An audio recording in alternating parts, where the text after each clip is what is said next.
Tuesday here, 28th or so of January 2025, and that means that yesterday, well, still today, if you're in like California or Hawaii, right, anywhere on the West Coast, in Hawaii, it is still Monday where you are, and that means it is still the 80th anniversary of the Holocaust Remembrance Day. Right? It's 80 years since the Holocaust ended, basically. Well, this is the day that is set aside each year to remember that. And on this 80th anniversary, I just want to remind you all to never forget.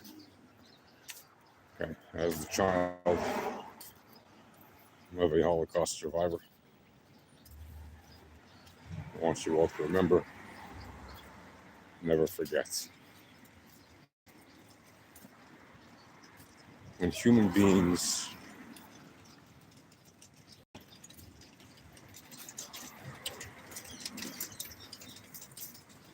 take the kind of actions against other human beings that were done in the Holocaust,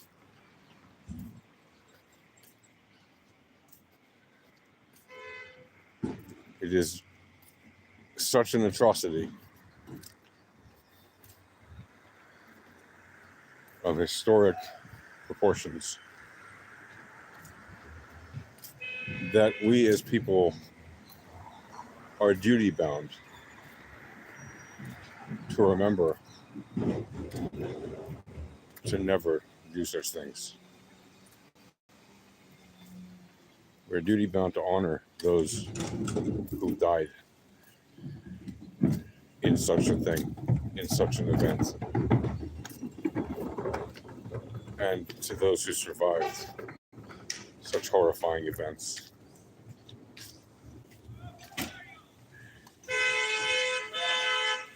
It is incumbent upon us to honor those who fell before us and those who survived the atrocities of the Holocaust. And yes, I specifically am speaking about the Nazi Holocaust against the Jews, as well as their mass murder, genocidal ambitions, and actions against all kinds of other people, be they black, yellow, brown, queer, handicapped, whatever they called them, anything that they considered subhumans, right? Those bastards were the very definition of evil, what they did to their victims, those Nazi bastards. And yes, I use that term.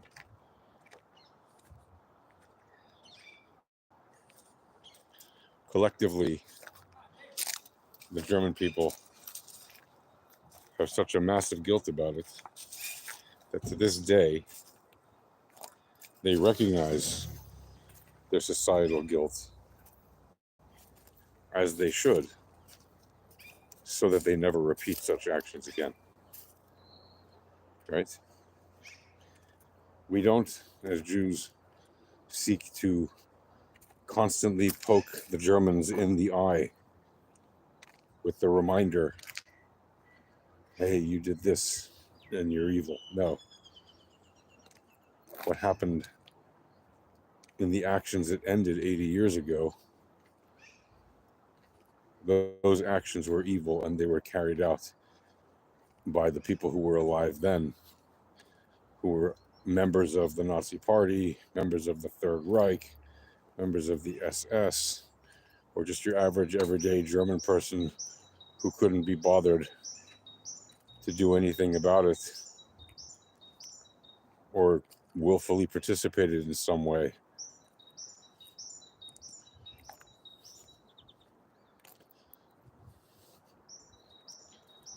It's a very heavy topic, of course, and rightfully there have been and should be and are many commemorative events around the world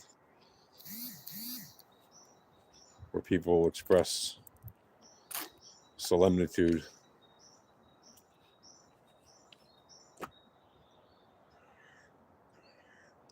Am I a member of the what? THERF? I don't know what that is. I don't know what the THERF is. But I'm here in northern Israel.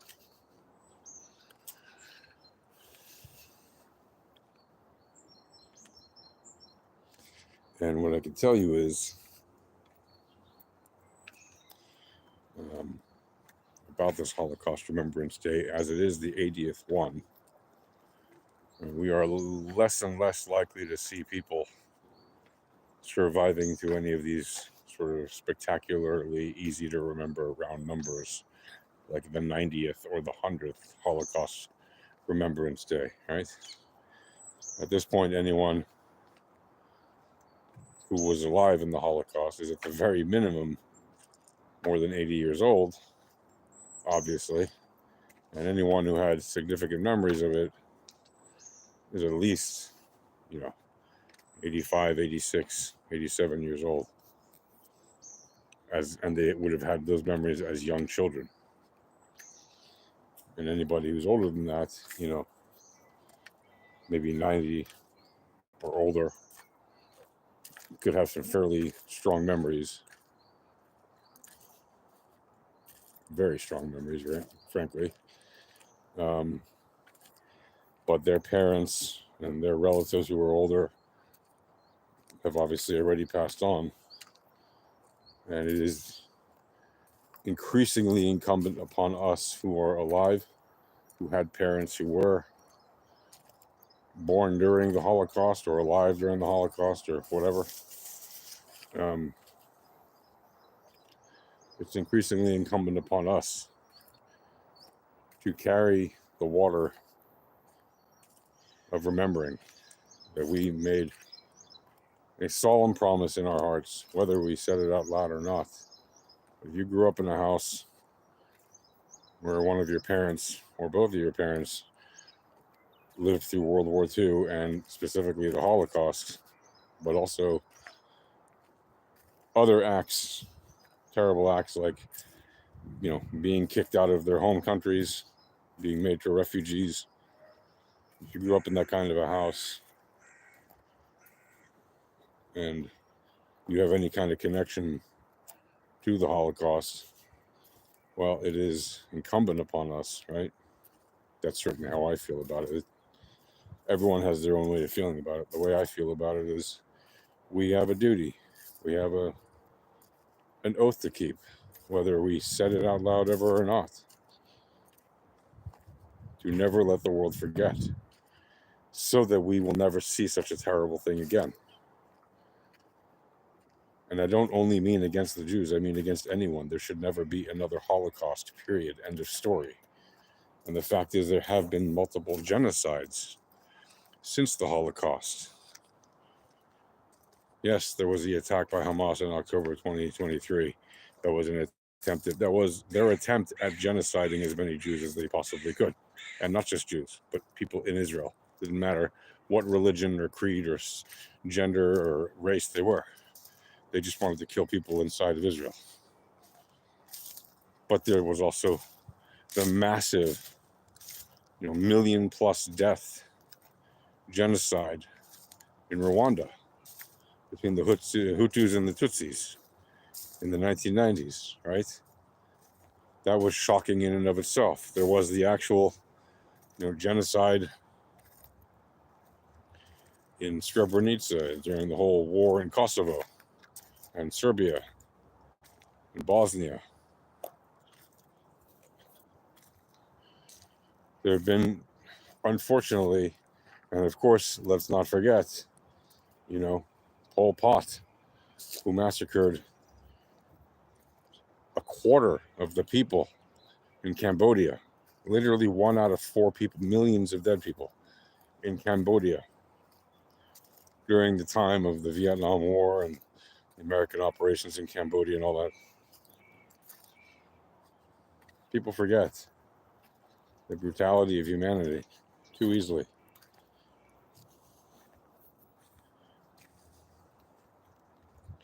And we should not. We should remember that we are all people and we should do what we can to save a life, because as it says in the Talmud, to save a life is to save the world. Just like to take a life is to take a world. To save is to destroy the world. To save a life is to save the world. And it's very true.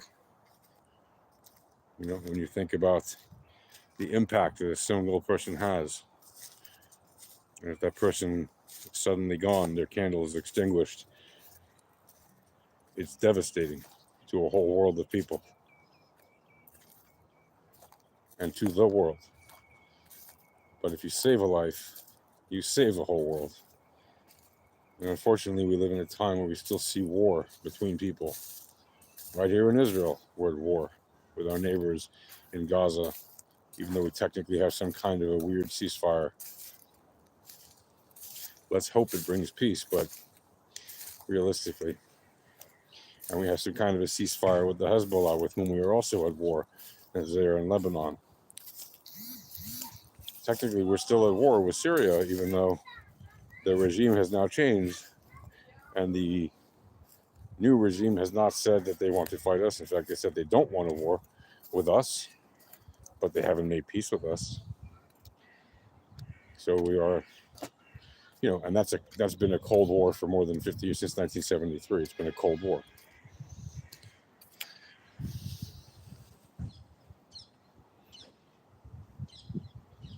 Oh, Israel. Very nice. Yes, it is nice here. Most of the time. Except when it's not. And then, yeah. I mean, I guess you could say it's always nice. Some places, right? All around the world, there's nice things, but there's also horrible things happening in nice places, or in countries with nice places. What could be an exception to that? Maybe if a country is as small as like Liechtenstein or Monaco, the Vatican. Well, that's a bad example. But Liechtenstein, tiny country. There might be times when there's only nice things happening there, but I bet even there, you can always find something not nice happening. And it's a tiny country, right? Really, an old principate became a country, but I think it was originally a barony or a principate. No, it was a barony, and then it became its own country. If you don't know what a barony is a piece of land that was given by a king to a baron, and that baron was basically given almost equivalent sovereignty over that land as the king would be over his whole nation. While the king might have had many barons, they did not necessarily all have the kind of powers as a baron who had barony over a particular area that was ordained by a king or granted by a king in a specific way, as was that. And the reason that the Baron of Liechtenstein was given that barony was to be essentially the banker of his king. And he was ordered to be the banker. It wasn't like he schemed to become the banker. No, he was ordered to be the banker, meaning the banker knew, the king knew that his best decision for his interests in terms of finances would be to order that particular person to be his baron, and therefore his head of the banking system in his kingdom. Anyway, it's a tale as old as time through Europe. That is what happened in many cases. And yes, Liechtenstein was given to a baron who happened, it was given to a man who happened to be a Jew. And yes, there's a lot of anti-Semitism in the world that accuses Jews of controlling the banking system. Well, the fun fact is, Jews do not control the banking system. Sure would be nice if they did. Maybe I get a little membership card and they could just send me my share, but they don't. On top of that, right, Jews were usually ordered to do the banking. They were ordered to do the tax collections by the kings, because in the times when they were ordered to do so, and in the places where they were ordered to do so, places like Poland, Lithuania, Germany, right, they were ordered to do so because the Christians weren't allowed religiously to collect taxes from each other. And for the king didn't want to send his own men to do it, and he didn't want to send Christian men to do it, so he could only send people who were not Christian. So he sent Jews, because those were the only people at the time that were living in his kingdom that pretty much he could easily, get his hands on to order them to go and do the work. Could they have ordered maybe gypsies or something? Possibly, but they wouldn't have, because the gypsies were not in the habit of living in fixed locations as much as the Jews who were ordered into ghettos and things, like living in literally ghettos, right, inside of cities. So it was easier to assign it to the Jews and to hold them responsible if they did something bad, which, they wouldn't dare, because they knew that it meant that they did something bad against the king, that would be the end for them.